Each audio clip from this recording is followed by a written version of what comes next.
Most people ruin their lives by not knowing when to shut their mouths. It's that simple, not for lack of talent or opportunities, but for talking too much, for not thinking before blurting out the first thing they feel, for reacting like animals instead of responding like people with control.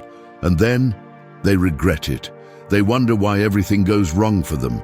But the truth is, they're digging their own grave with every unnecessary word they say. Silence, when used correctly, can save your life. It can prevent fights. It can help you think better. It can make you stronger. But nobody teaches you this. We live in a society that applauds the loudest, the most opinionated, the noisiest. And where does that end? In broken relationships, impulsive decisions, directionless lives. Stoicism understood something that you and I were never explained.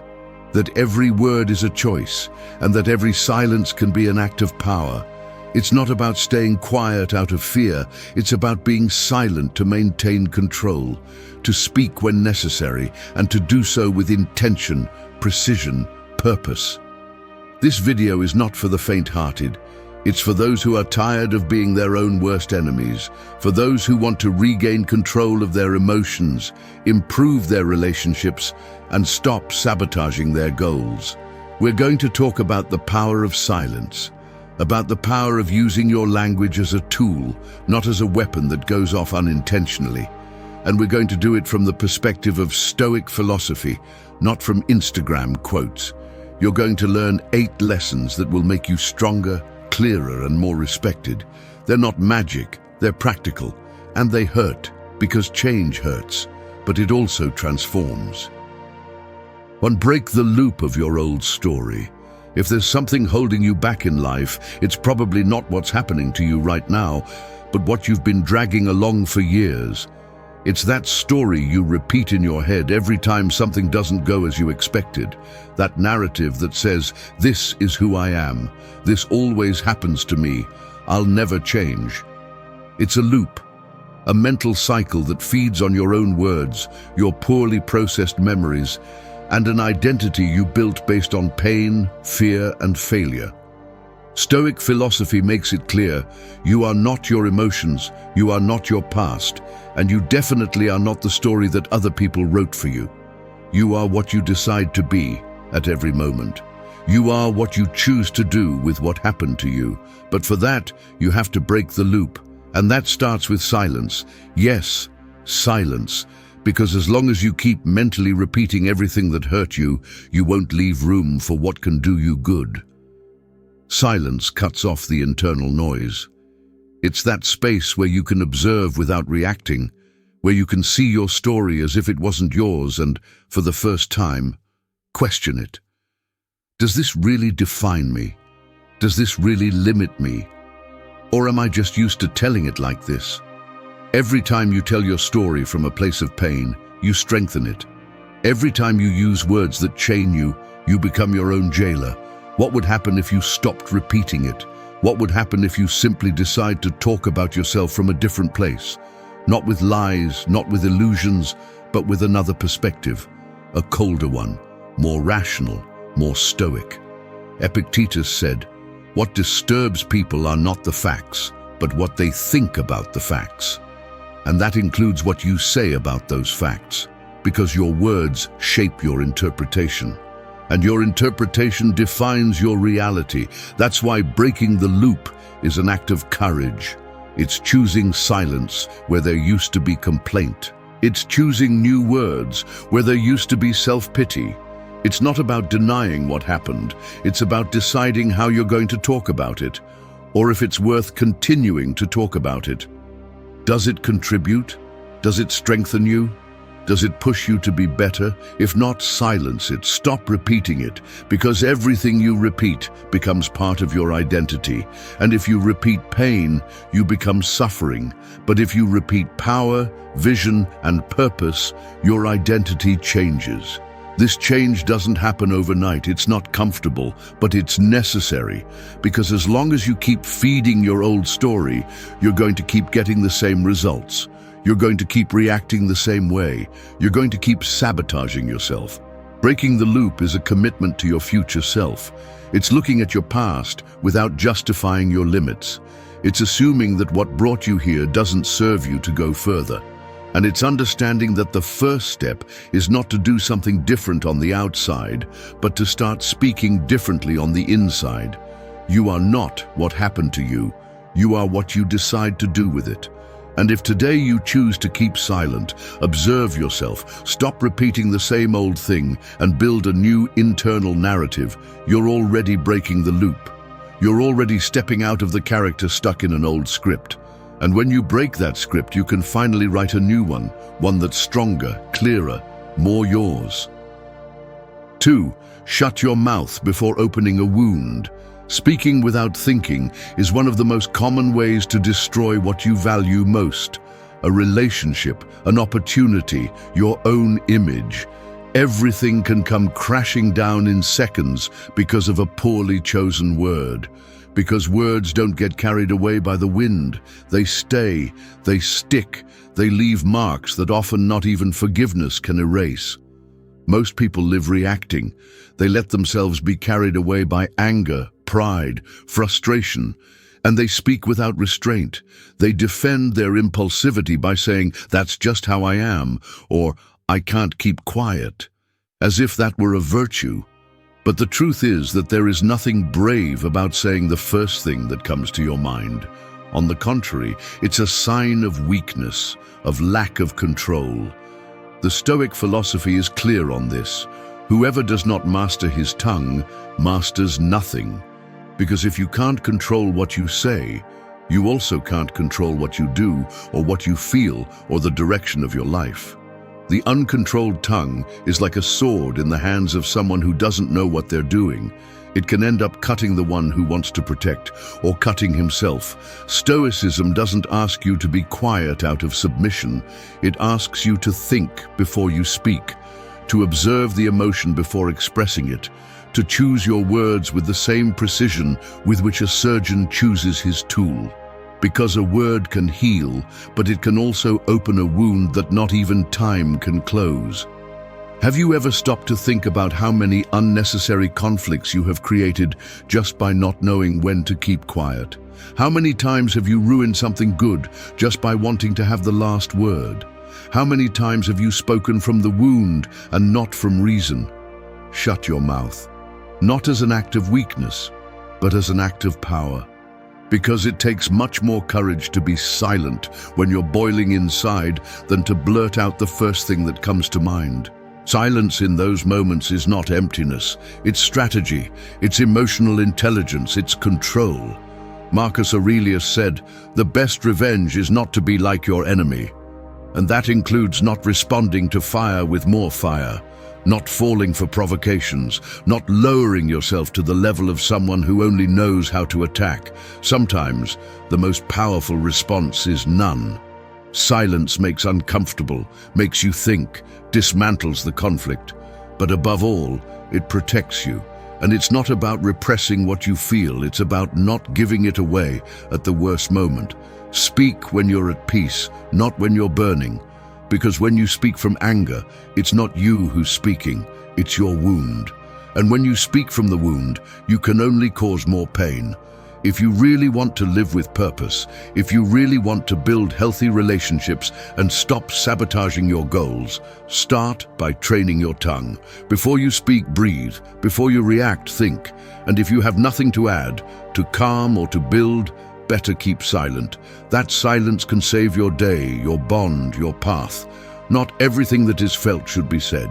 Not everything that is thought should be expressed. Speaking with awareness is a form of respect, not only towards others, but also towards yourself.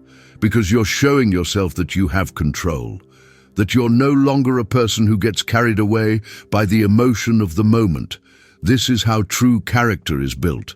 Not in shouts, not in arguments, not in hurtful phrases that win a battle but lose the war. It's built in the pause, in the conscious decision to protect what is worth more than an impulse. Shut your mouth before opening a wound, because what you say can change the course of your life. And sometimes silence not only prevents harm, It also makes you someone who deserves respect. 3. Program your mind with a war order. When you open your eyes in the morning, your mind has already started talking. It didn't ask for your permission. It didn't consult you. It just started. It began reminding you of worries, insecurities, pending tasks, old fears. It's as if you had an army inside your head, but without a general. And if you don't take command from early on, that army will act on impulse. It will panic. It will lose the battle before it begins. That's why you need a war order, a short phrase, precise, loaded with direction. Because every day is a minefield of excuses, distractions, and provocations. And if you go out without a strategy, you get lost, you break. Or worse, you become someone who survives without advancing. The Stoics understood this centuries before psychology validated it. They didn't go out to face the day with desires. They went out with preparation. Marcus Aurelius mentally repeated to himself who was going to challenge him, what emotions were going to hit him, and what his attitude would be towards all of that. That's mental programming. That's having control before the chaos begins. It's not about repeating empty phrases in front of the mirror. It's about installing in your head a clear directive, something that guides you when emotion wants to dominate you, something that works like a sword, light but lethal. Today I am stronger than my doubt. Today I move forward even if I don't feel like it. Today I don't give an inch to my old version.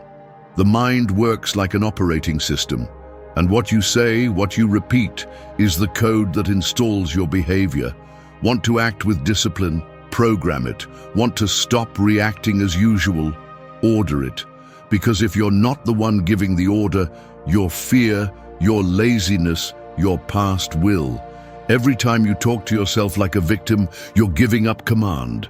And every time you give yourself a firm order, you're regaining power. Your language is not an ornament. It's a trigger. It's the first brick of everything you're going to build or destroy that day. And it's not just what you say that matters, it's how you say it.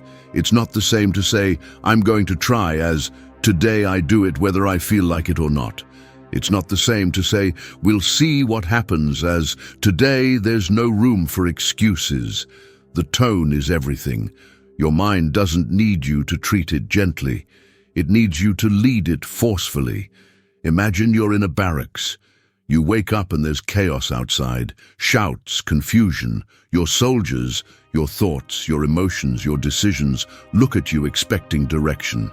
And you, as a commander, have two options: to remain silent and let the chaos drag them, or to stand up and give the damn order, firm, clear, non-negotiable. Are you going to get up today as usual, waiting to feel motivated, letting your mind wander aimlessly? Or are you going to start the day like a stoic person, with an order that reminds you that you're not in this world to react, but to act? Repeat it, write it down, shout it if necessary, but make it clear. Your mind has an owner, and that owner is you. 4. Protect your vision like a sacred secret. Not everyone deserves to know what you're building. Not everyone has the maturity to understand it, the ability to support you, or the focus to respect it. And yet, we often tell everything. We share our goals, our plans, our ideas, as if they were public domain, as if there were no consequences. But the reality is different. We live surrounded by opinions, criticisms, judgments disguised as advice. And every time you expose your vision prematurely, you put it at risk, because the external noise starts to seep into your internal process. Others' doubts become your doubts. Their fears become your limits. Their mediocrity starts to seem reasonable. That's why, if you have a clear vision, protect it. Don't expose it as if it were just anything. Don't put it on the table waiting for approval. A vision doesn't need applause. It needs action, discipline, silence, focus. Stoic philosophy teaches that one doesn't need to show everything they do, that real progress is silent, that what's really worth it is built away from the eyes of others. Because the ego wants to talk, The ego wants recognition, but character wants results. Protecting your vision doesn't mean hiding out of fear. It means respecting your process. It means understanding that there are things that only make sense to you, and they don't need validation. It means accepting that there will be people who don't understand it, who criticize it, or even despise it. And that's okay. It's not their path. It's yours. And how do you protect a vision? First, by keeping your mouth shut. You don't need to tell everything. You don't need to explain every step. If something is important to you, keeping it silent can be the most powerful way to nurture it. Like a seed underground. No one sees it, but it's growing. It's gaining strength. It's preparing to break the surface with firmness. Second, by choosing who you share what you do with. Not everyone deserves to have access to your vision. Some people only come to project their frustrations, to give their opinion without knowing, to sabotage without realizing. Be selective, protect your energy. It's not about being distrustful, but about being aware. Third, by speaking with your actions. The Stoic doesn't promise. They do. They don't brag. They move forward. They don't argue. They demonstrate. And that becomes a form of respect towards oneself. Because when you protect your vision, you're also protecting your identity. You're saying, this is mine, I'm building it, and I'm not going to hand it over to any voice that wants to give their opinion without having done anything. Many projects die before they start because they were shared too soon, because approval was sought instead of commitment, because the thrill of telling it was confused with the satisfaction of achieving it. Don't fall into that trap.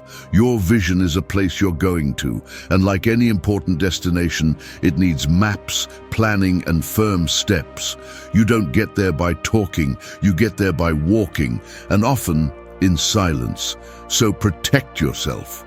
Protect your vision as if it were a sacred secret, not because you're afraid of it being taken away, but because you understand that not everyone is ready to see it. Because you know that true power doesn't need to be explained, it just needs to be lived. 5. Filter voices as you would filter the water you drink. Would you drink dirty water? Would you consume a liquid full of bacteria, waste, and poison? Probably not. So, why do you allow contaminated voices to enter your mind? Malicious opinions, unfounded criticisms, advice born out of fear or other people's failures, words that do not strengthen you, but weaken you, ideas that do not propel you, but hold you back. The mind is as vulnerable as the body. What you consume with your ears and eyes is as important as what you consume with your mouth. If you don't filter what comes in, you get poisoned. And when you get mentally poisoned, you start to think as you don't want to, act as you are not, live a life that does not represent you. Stoic philosophy insists that one must protect their inner self with the same intensity as they protect their health. Epictetus said, "Don't let the opinions of others confuse you or divert you from your path." And how is that achieved? By filtering, observing every word you receive as if it were a drop of water. Is it clean? Does it come from someone who has lived what they say? Is it coherent with your values? If not, let it pass. Don't take it. Don't make it yours. Often, the voices that affect you the most are not the external ones, but those that already live within you. Voices from the past, from figures who underestimated you, from friends who mocked you, from people who sowed doubts in your path, and without realizing it, these voices became part of your internal dialogue. But they are not yours. They are noise. They are mental residues that need to be filtered. And how do you filter these voices? With awareness, with presence. Listening, yes, but without absorbing everything. Not everything someone says deserves your attention. Not all advice is useful. Not all criticism is valuable. You have to distinguish between those who build and those who only project their frustration. Filtering also means choosing your sources intentionally. Who do you listen to every day? What do you consume? What kind of people do you have around? What type of content feeds your mind? Because many people do not fail due to lack of ability. They fail because they are surrounded by people who believe in nothing, do nothing, seek nothing. Your environment shapes your mind, and if you don't choose it wisely, you become a sponge of mediocrity. That's why it's essential to surround yourself with people who challenge you, inspire you, demand you to be better. People who don't tell you what you want to hear, but what you need to hear. Who give you clean water, not poison disguised as affection. The modern Stoic person is a guardian of their mind. They don't let anyone in. They don't let themselves be manipulated by noise. They don't accept voices that don't contribute. And if an internal voice starts to sabotage, they confront it, they question it, they re-educate it, because they understand that what you listen to every day becomes what you think, and what you think becomes what you do. It's not about living in a bubble, it's about developing a filter, becoming someone who takes care of their mind with the same attention as they take care of their body. Because a single phrase can change the course of your day. And if that phrase is toxic, it can contaminate your entire week or even your entire life. So filter, choose, observe. Don't be a victim of noise.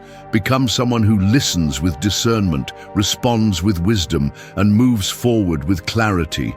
Your mind is a temple. Don't let voices that don't respect its value enter. 6. Breathe before you burn a bridge. There are moments when a single word can destroy years of trust. A single reaction can turn a solid relationship into a field of ruins.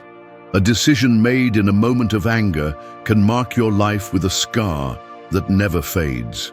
And why does this happen? Because you didn't breathe. Because you didn't take that pause. Because you let the fire speak for you. Everyone has that impulse, that heat in the chest that rises, that need to respond, to defend oneself, to attack before being hurt. But if you don't control it, that fire not only burns the other person, it also burns you from the inside, and often it leaves you alone amid the ashes. The Stoics knew this. That's why they trained their minds not to react from emotion, but from reason. Seneca wrote, "The greatest power consists in not being carried away by fury." And that doesn't mean repressing yourself. It means governing yourself. It means not allowing your emotions to take control of the wheel when the road gets dangerous. Breathing before acting is not a weak act. It's an act of inner strength. Because it takes more courage to restrain oneself than to explode.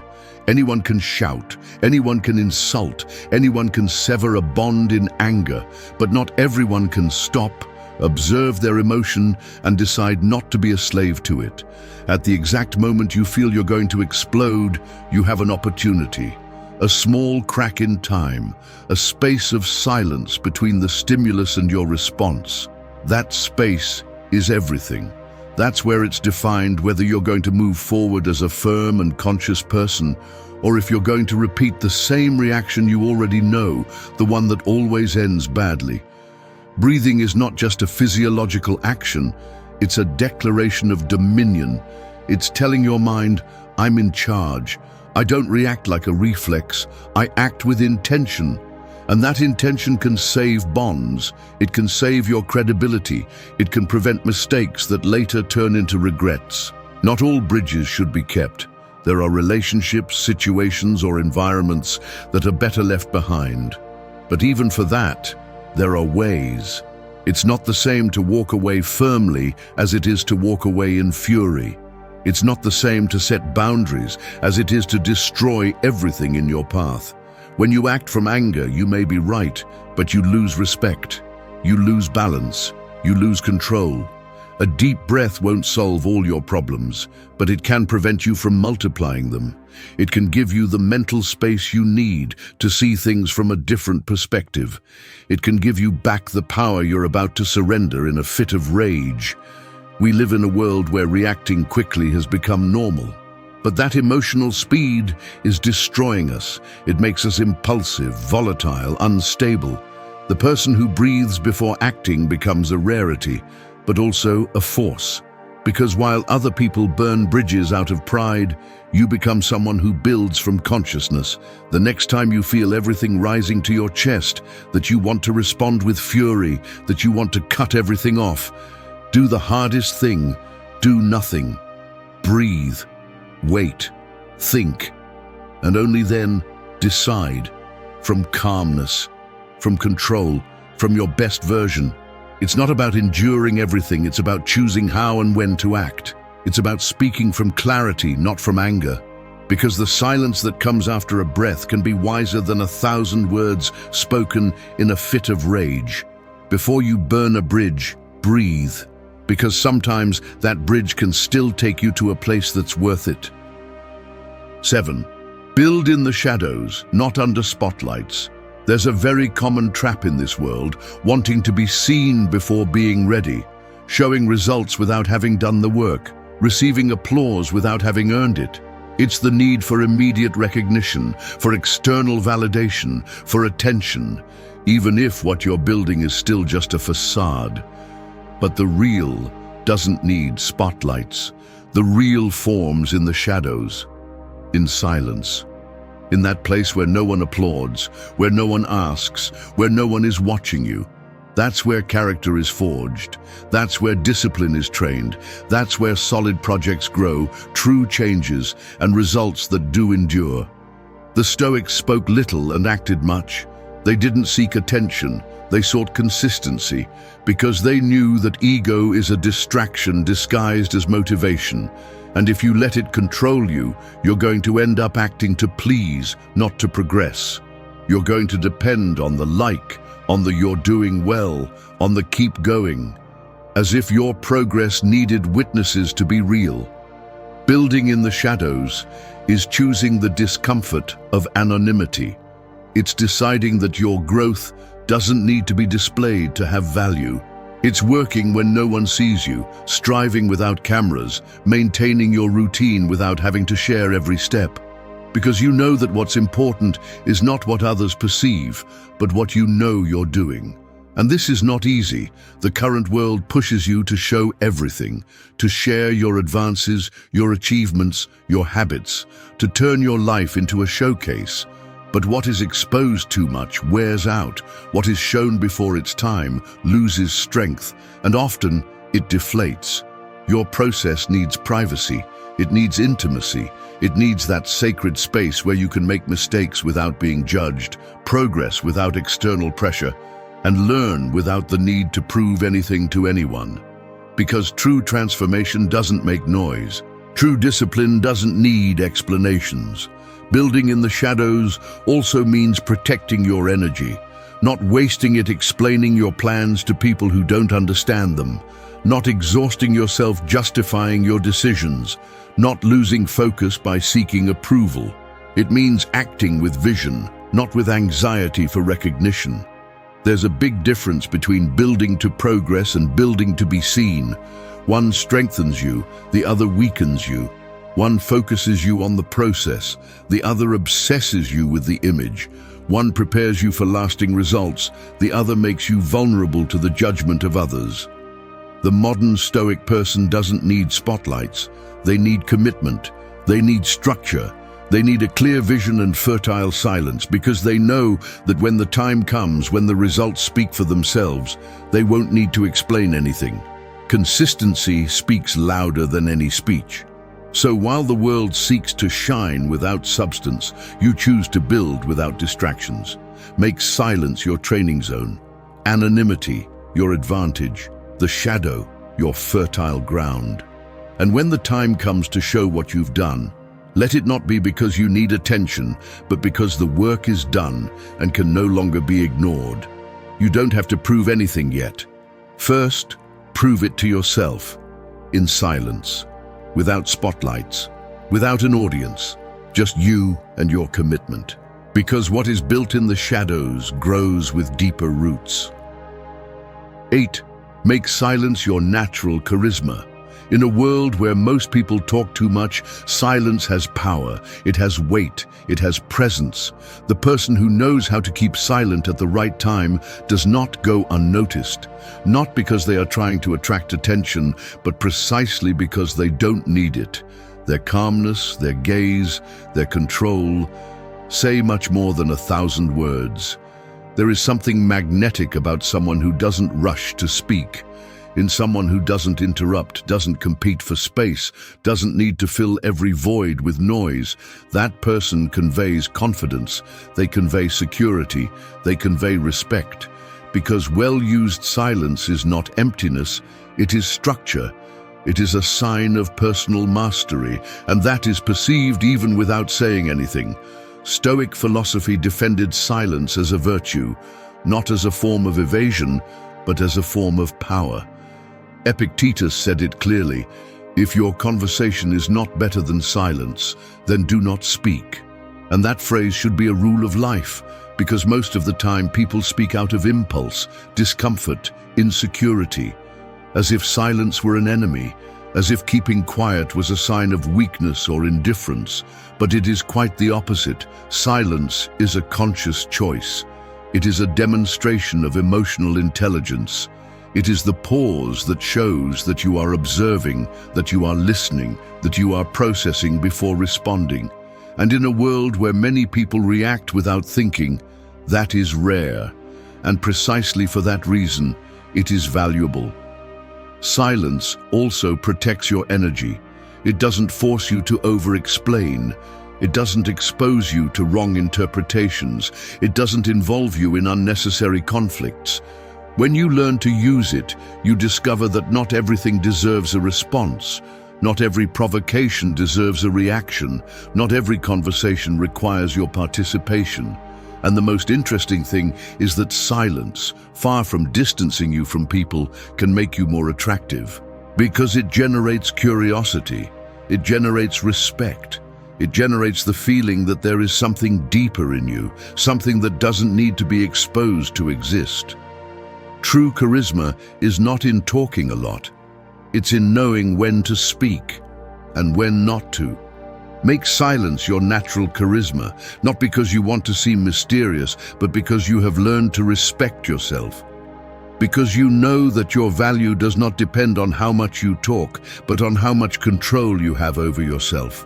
Because you understand that the people who make a real impact are not the loudest, but the most balanced. It is also important to understand that not all silence is comfortable. Sometimes keeping quiet hurts. It hurts not to respond to an attack. It hurts not to defend oneself against an injustice. It hurts not to say what you feel. But that pain also strengthens, because it forces you to manage what you feel without exploding. It forces you to choose the right moment, the correct words, the appropriate way. And that, over time, becomes one of your best tools. It's not about shutting yourself off or stopping communicating. It's about choosing silence as a tool, as a way of positioning yourself, as a language in itself. Because silence also communicates. It speaks of self-control, of respect, of strategy. It speaks of someone who doesn't need to be constantly validated to feel at peace. Make silence a part of your identity. Let it be the first thing people notice when they meet you. Not because you have nothing to say, but because everything you have to say is worth being heard. And that starts with speaking only when necessary. In a world where many people want to be seen and heard, become someone who leaves a mark even in silence. Because when you master silence, you master your presence. And when you master your presence, you no longer need to impress anyone. Thank you for staying until the end of the video. If you watched the whole thing, comment "I am Stoic" as our secret signal to know that you're a true student of Stoicism. Don't forget to subscribe and give the video a like if you enjoyed it. See you in the next video, and remember, keep cultivating your Stoic mind.